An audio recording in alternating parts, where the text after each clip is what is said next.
Hello বন্ধুরা, শুভ দুপুর। একটু রান্না করছি, লাউ ডাঁটা আলু বেগুন দিয়ে তরকারি আর একটু পনির রান্না হবে শুক্রবারের দুপুরবেলা।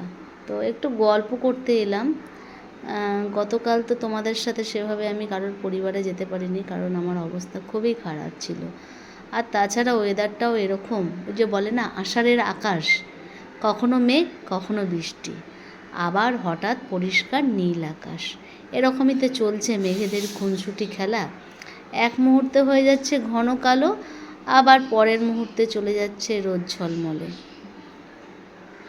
কেন যেন অমন ভারী বৃষ্টির পর এতটা সুন্দর আকাশ দেখতে পাচ্ছি না, তখন মনটা ভালো হয়ে যাচ্ছে। কিন্তু ওই যে শরীরের অবস্থা, রোগে ভর্তি, জর্জরিত শরীরে, যার জন্য মনটা আবার ভালো হওয়ার পরেও ক্ষণিকের পরই নানা রকম চিন্তাভাবনা বাসা বেঁধে মনটা খারাপ হচ্ছে। তাই ভাবলাম একটু রান্না করতে করতে তোমাদের সাথে মনের অবস্থাটা একটু ভাগ করে নিই, একটু গল্প করি। কিন্তু ওই যে বলি, এত সুন্দর আকাশটা এতটা বৃষ্টির পর দেখতে পাই না, তখন মনটা ভরে যায়।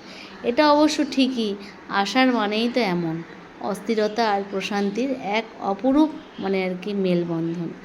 যেমন জীবন আমার এখন বর্তমানে চলছে, সুখ দুঃখ ওঠানামা চলছে, সেরকম কখনো ঝড় কখনো রোদ, কখনো আবার এক ফোঁটা নীরব শান্তি।